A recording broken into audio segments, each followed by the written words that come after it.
Hi, welcome to our panel, AI and Education Future in China. Thank you very much for getting up so early and travel to London. And today we have a really fantastic lineup of panelists and experts. And I'm going to just do a brief introduction. So myself, I'm Liu Ye. I'm a Reader International Development at King's College London. And we have three fantastic expert journalists in the AI technology. And Karen Ho, probably you already followed her research, and she's a data scientist. She's a award-winning journalist. She's now a contributing writer to Atlantic. She formerly worked for the Wall Street Journal. And her research focuses on AI technology and impact on society and ethics. And here we have Jeremy Knox, and he's an associate professor at the Department of Education, University of Oxford. His research also focuses on AI technology and education in China. And we now have Professor Yuan Li, and she's from the Shida. I don't know if you know China. Shida is a really, really big brand in terms of teachers' college. So she's a professor at Beijing Normal University. Her research focuses on AI pedagogy and creative use of technology in education. So thank you very much for joining us for this China Week event. So first of all, we just have some kind of questions. So my first question will be direct to Karen. Can you tell us a bit about the current regulatory landscape of AI technology in China? Thank you. Yeah, thank you so much, Lilia, and thank you for the Lau China Institute for hosting this wonderful panel. It's really exciting to be on the panel with Jeremy and Professor Yuan. We actually, I've talked before, but have never spoken face-to-face or over online Zoom video calls. So this is really great for me. So it's interesting, China's current regulatory landscape for AI is actually quite, in terms of like the international context, is actually quite ahead in relation to the US and UK and the EU.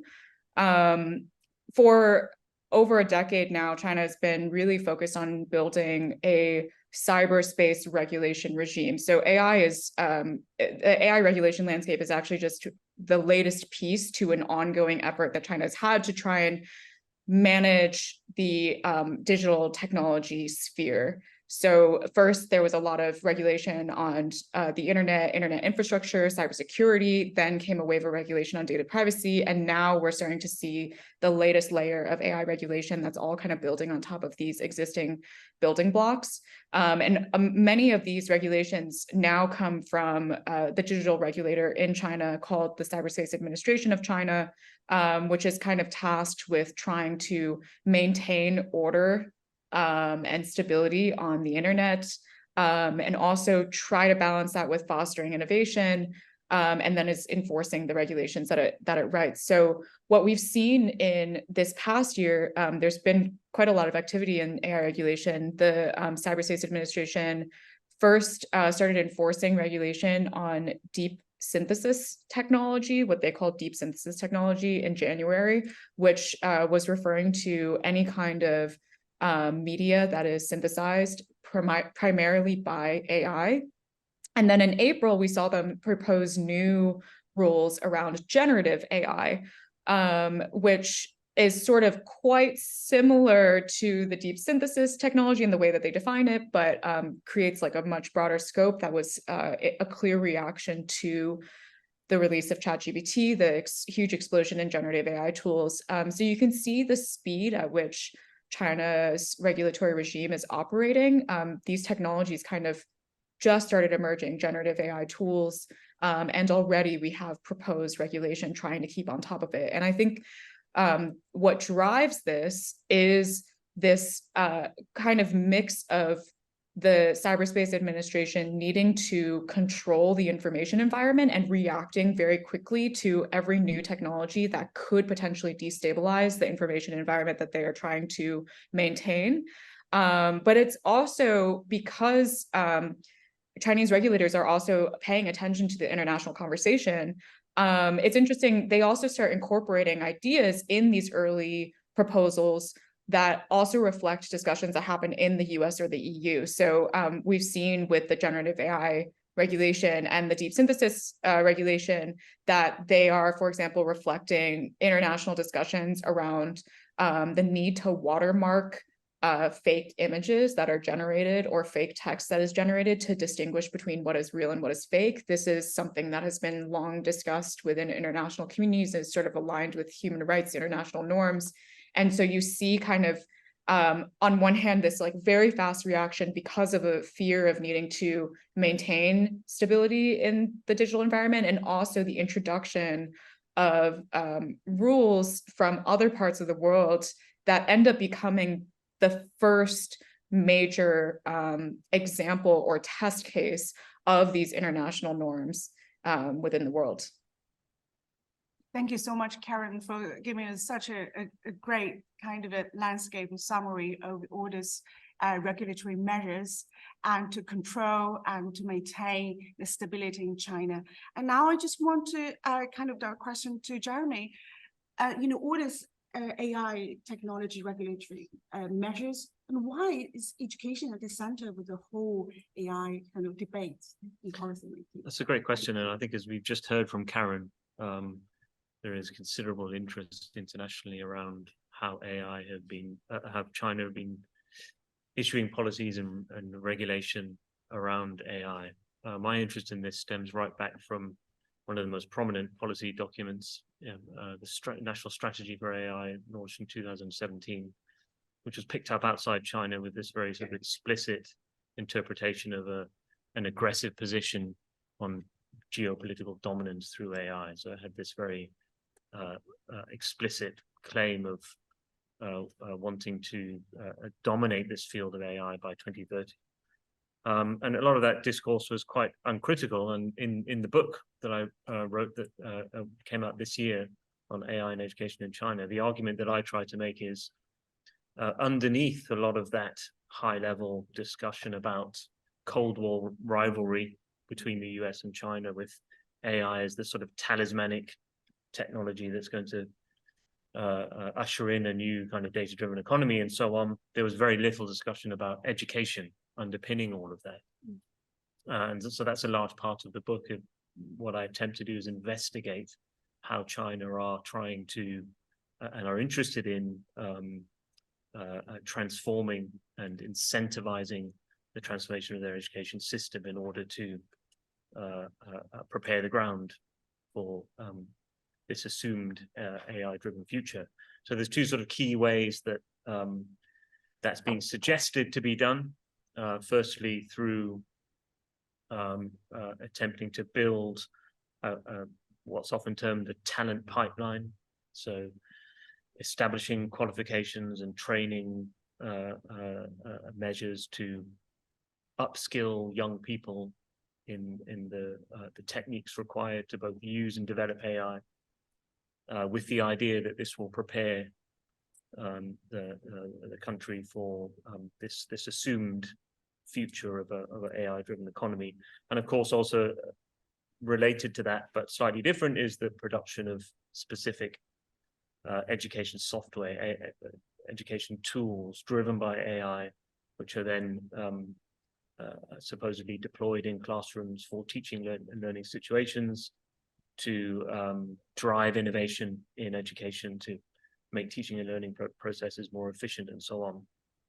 So of course, what the point of the book is to be very critical about those imaginations and visions of the future. And what I try to do is hold those to a bit of an account and draw on conceptual ways of understanding how those imaginations of the future and how those visions actually tell us really important things about assumptions happening today. Assumptions about the ways that governments position education instrumentally as a way to sort of drive a strategy, and also assumptions about AI and indeed the education system being nationalistic, being simply bounded by the nation state. And of course, once we start to interrogate, and this is what I try to surface in the book, the AI landscape and also the education landscape around AI upskilling and AI talent, we see a much more international picture one that I think is quite difficult to bound as simply a matter of the nation state. Thank you so much, Jeremy. Education has always been a kind of center of national development strategy. Education has always been used as a kind of a political tool to drive, the state's ambition to be a world leader in science and technology. And now I just want to kind of follow up what you said and ask Professor Yuan Li, in your research, can you tell us, you did a lot of research about AI and the use of technology in pedagogical settings. Can you give us some examples of how AI is being used or misused in the classrooms or in teaching and learning? Thank you. Thank you. Thank you, Carrie and Jeremy provide a very good background. And at the moment, I based at the College of Education for the Future at the BAU, Beijing University. So my research really is to look at how AI technology can really help China to look forward for their education in the future. So I think as both Jeremy and Carrie has mentioned, in China, they're driven by the digital education policy and the strategy, and also the funding incentive from the central and local government and the capital investment. So many large technology companies such as Tencent, iFlyTech, NetDragon, and some AI startup has heavily involved in developing AI system tools in education. So I think all those companies has a dedicated technology education department, which is trying to apply their technology in schools used by manager, teacher, student, and parents.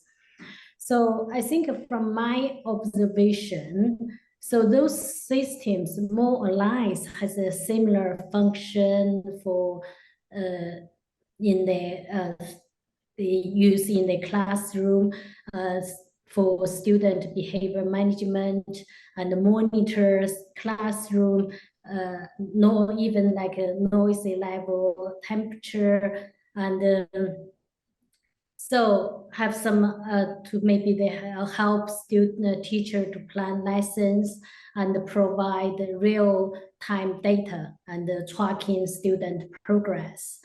So, for example, one of the AI learning system provider has mentioned to me, say, okay, in the classroom, actually, when teacher asks a question to student, and our dashboard would be able to inform teacher who can answer the question. So I think this is kind of make us to think in this. Those tools are developed by technology company, but in the real classroom, teacher ask a question may not really just trying to find the right answers. The more about engaging with student. So I think there is lots of also in China, not there's a different level of school. So many schools haven't really had AI infrastructure. So some schools have already placed AI system tools. So there are lots of, I think, some research need to be done in how those AI system has been placed in school, that what works and how teacher can really use those tools to help them in their teaching learning. I think from our research, there are some teachers do report and the tools has helped them greatly to plan their lesson and work with the student and manage their class.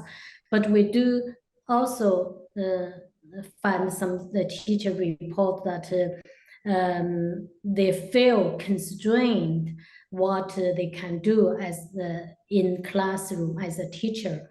So I think there's an empirical study when AI has been in place in the Chinese classroom, we need large-scale research to find out what really works.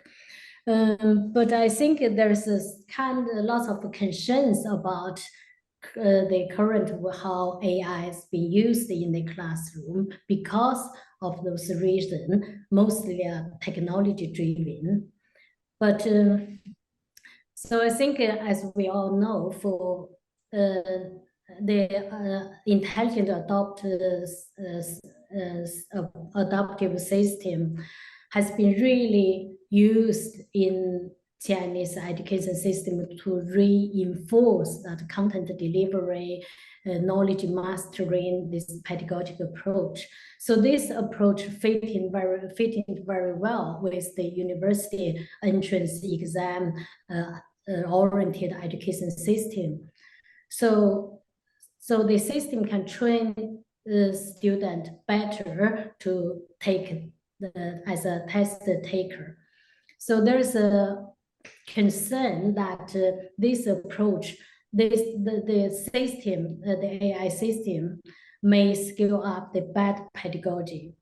So I think also there's some other more general, as you may already read in media about some company or research group or school has trying to promote some technology, install the camera, sensor, and headband, wristband, those kind of gadgets to collect the student data and monitor students' mood, like facial expression and their concentration level.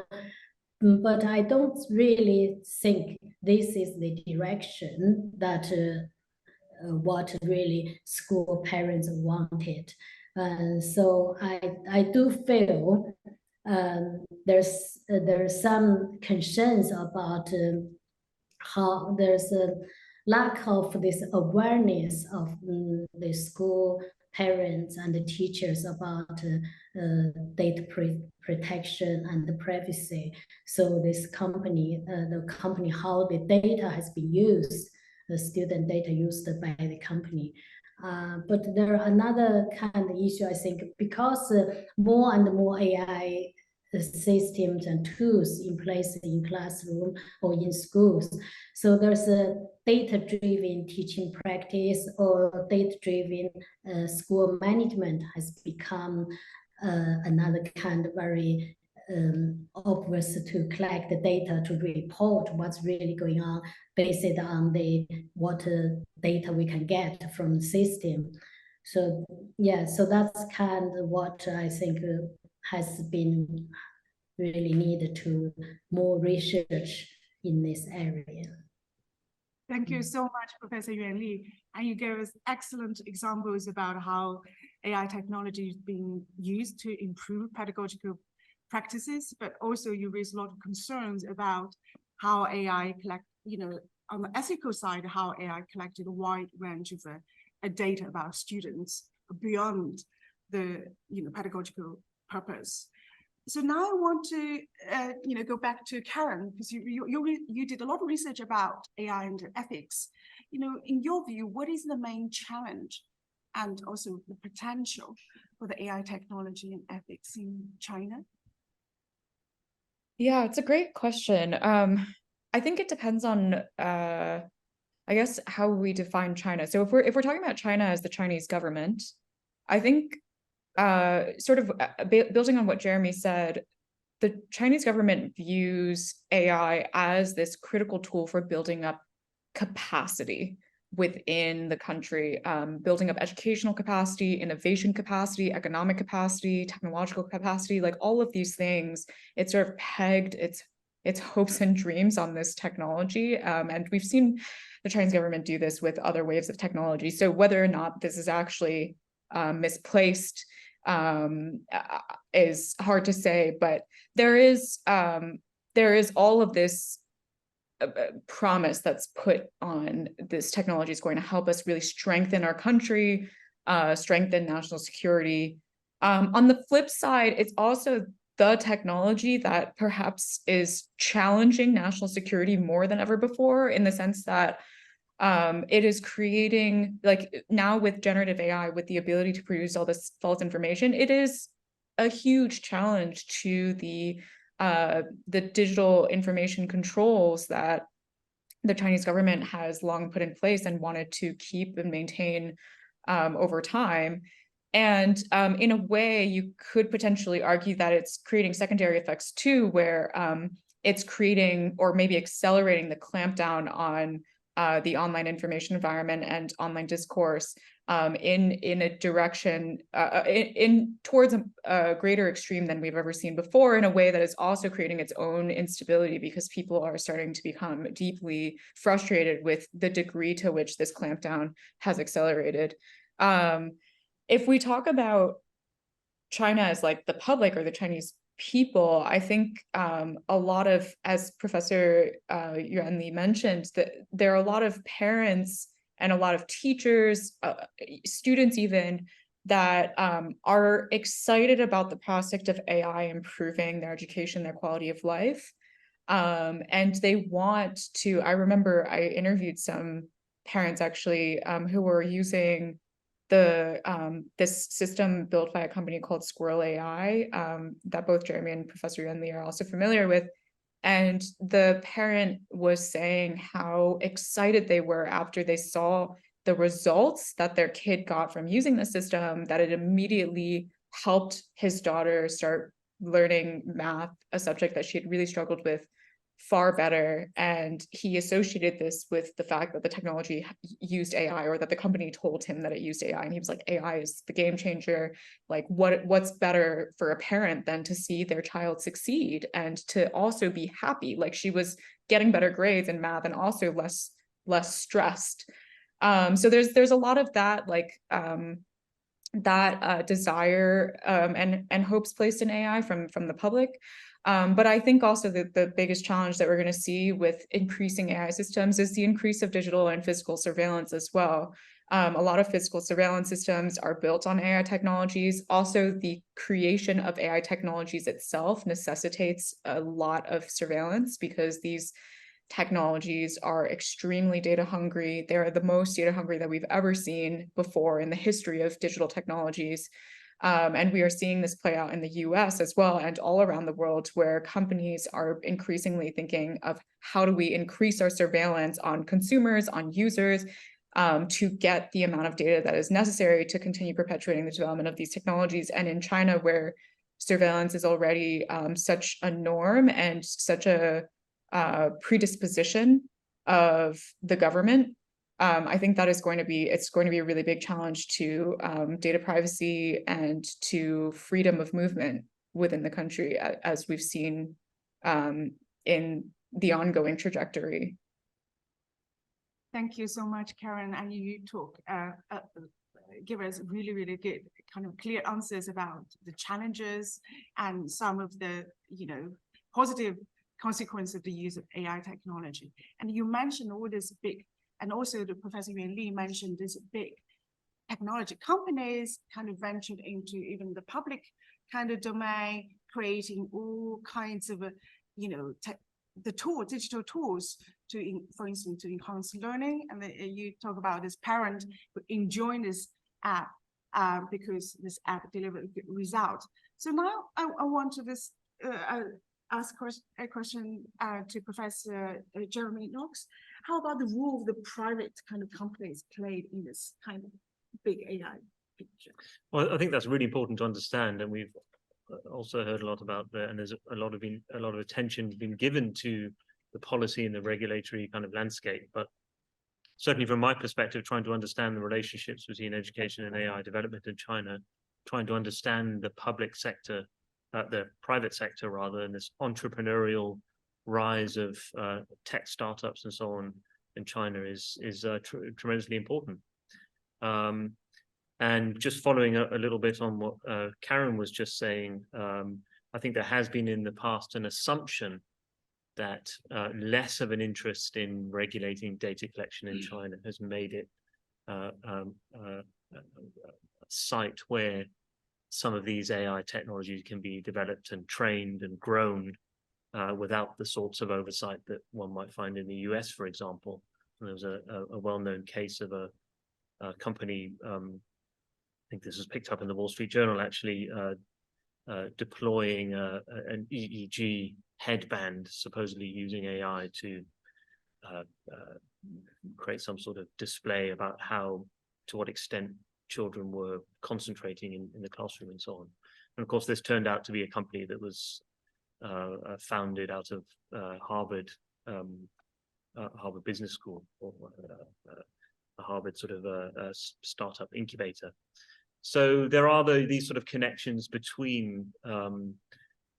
I would want to encourage one to understand connections between the sort of entrepreneurial Silicon Valley type of cultures of developing technologies and the private sector in China. So in order to understand those relationships, I think we need to investigate more of how the regulatory landscape fits in with private sector area, which is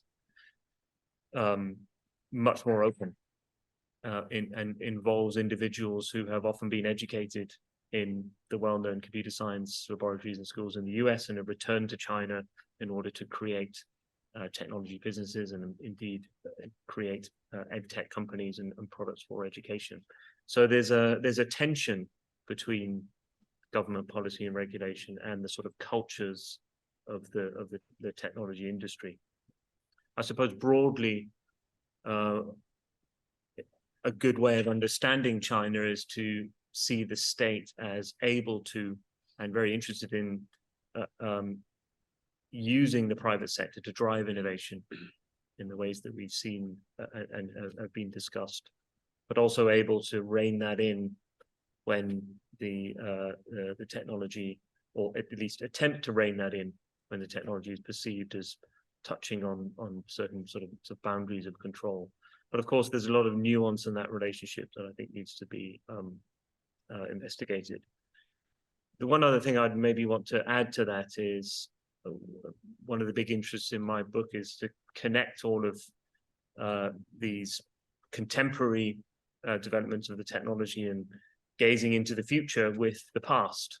I think it's important to connect some of the ways that the private sector has been operating with the ways that in the previous century we've seen China open up to special economic zones and so on, and other ways that they have allowed innovation to grow within particular controlled areas, and to connect AI up with that much longer history and trajectory of the state using the private sector to kind of drive innovation. But I think what that's resulted in is the sort of growing power of urban areas in the development of these technologies through the co-location of universities and university research labs and tech startup companies. And that, I think, in a way, has sort of exacerbated the big rifts between kind of rural Western China and the more developed urban Eastern China. So you would say that the winner, the biggest winner would be the urban Eastern kind of regions.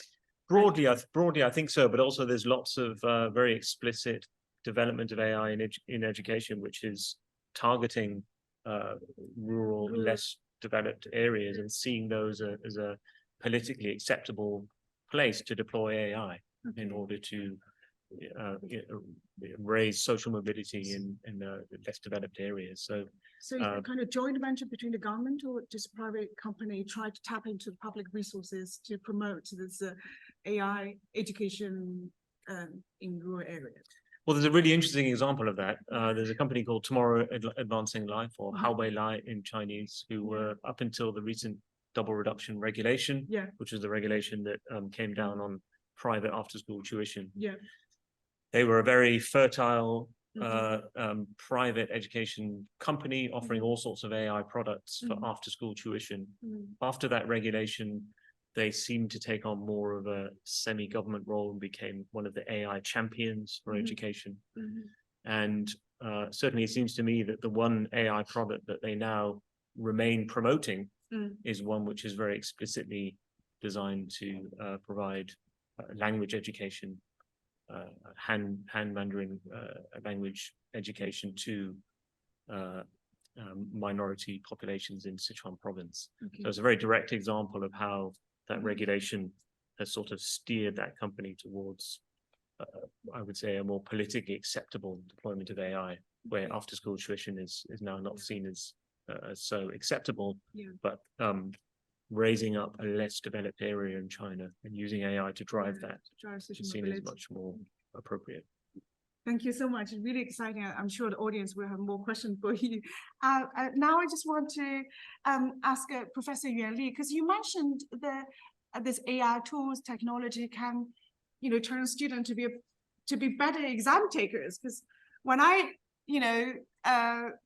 took the Gaokao, I had to memorize, Chinese education and pedagogy is really difficult in this rote learning. So I have to memorize a lot of Deng Xiaoping, 思想三个代表. So how can the AI technology prepare me to, for this kind of exams? Can you give us some examples of AI technology and to help students to be better learner, or to be, to foster their creative thinking? Thank you. Thank you very much for this wonderful question. That's exactly, I think, what really AI has have impact in Chinese education system.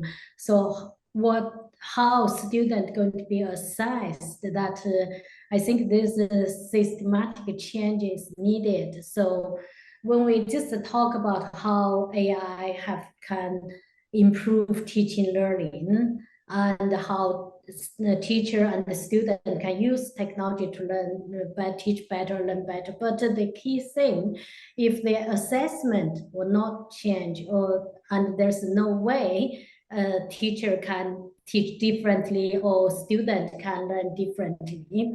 So I think assessment is a key driving, I think, for how we should assessment reform. I think Chinese government also has paid lots of attention on assessment and how we can really, because of the AI technology, especially now with the generative AI, so definitely has a big impact on assessment.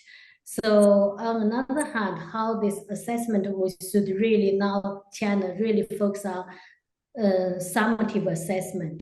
But with AI technology, can we really move from summative assessment to formative assessment and change the way how students could be assessed? I again, as you mentioned, lots of technology companies also, especially like iFlyTech, they are focused on design system for assessment. And as I think, as they promote, as the AI always promoted, can capture data and tracking student learning progress and provide a better assessment. But this is easy to say, but I still think it's quite difficult to implement in the current system. And because this is not just simply what technology can do or what a teacher can do, there's many about the whole exam system, how we select student, select the talent and fund the talent for university. That's kind of whether, and also about the access to education. So people thinking university entry exam, why it's so important, because there are only way to make the student who are from less advantaged family, it could get into university. So there are lots of social issues around that.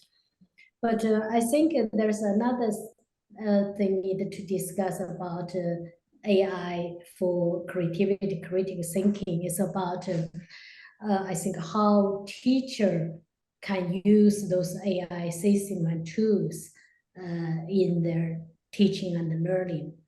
So I think this is very important. If teachers still use those tools to deliver content, to help master facts, and to help students pass the exam, so those tools will definitely have a negative impact on develop student creativity, critical thinking. But if the tools, and if teacher can really say those tools, how can be used to help students develop their self-regulated learning and provide instant feedback, encourage student collaboration, and help promote collaboration. So those, in this kind of way, the tools will be able to really help teacher to plan their lesson differently. And also I think there's another very important concept about AI tools. Do we really all at the moment in schools, I think it's about teachers' AI literacy.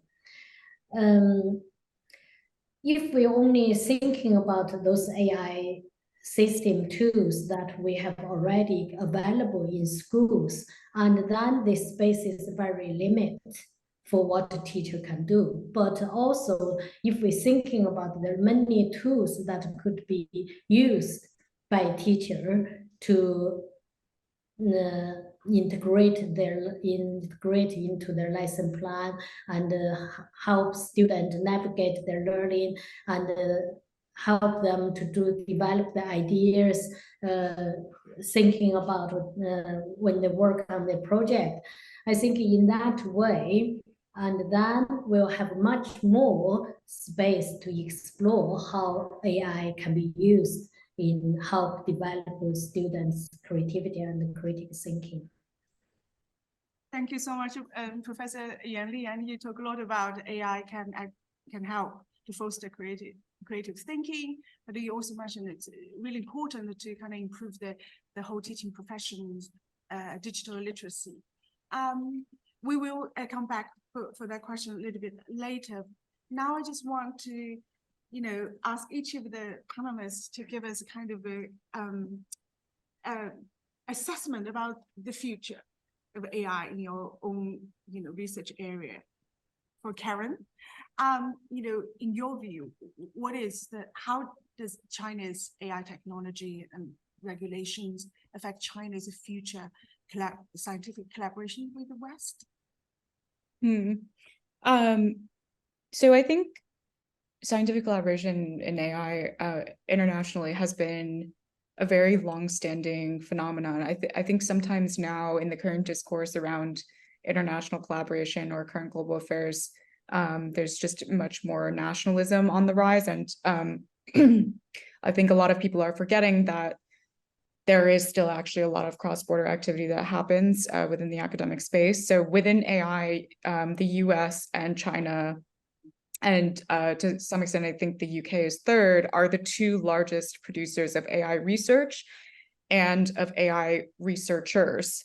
And so they are each other's #1 collaborators in AI development, and they have been for a very long time. And there have been some very sort of iconic moments within the AI trajectory that involved the collaboration between the two. So there's a case with Microsoft Research, which established a base in Beijing quite early because Bill Gates believed that it would be important to tap into the talent pool of AI researchers within China. And that particular Beijing lab ended up inventing one of the algorithms called residual networks, which is the #1 used algorithm probably in the world for large swaths of AI applications, from everything from computer vision to social media moderation to all kinds of things. But unfortunately, we are seeing a trend shifting away from that, even though still even as we shift away from that, still the US and China are the #1 collaborators. There's, of course, increasing tension. There's increasing calls on both within Beijing and Washington to try and start mitigating the number of touch points that these countries have when it comes to strategic technologies like AI.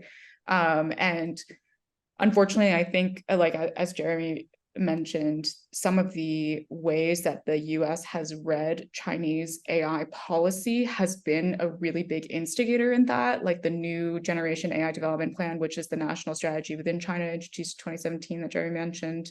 That was a really big to the US and other parts of the West, like this kind of wake-up call that China was taking this seriously. They interpreted it as this aggressive posture. And so it accelerated AI as this view of AI as a national security issue that needs to not be collaborated on anymore. And so what we've seen in just the last year is the US has really dramatically accelerated the export controls that they're placing on China. So this is a mechanism that the US has to basically determine whether or not they should be selling certain sensitive technologies to foreign countries. And the US has used this mechanism for a long time to kind of balance between commercial incentives and national security incentives. But they last year in October just really beefed it up by suddenly placing these sweeping export controls on advanced chips, computer chips, which are the chips that are necessary for AI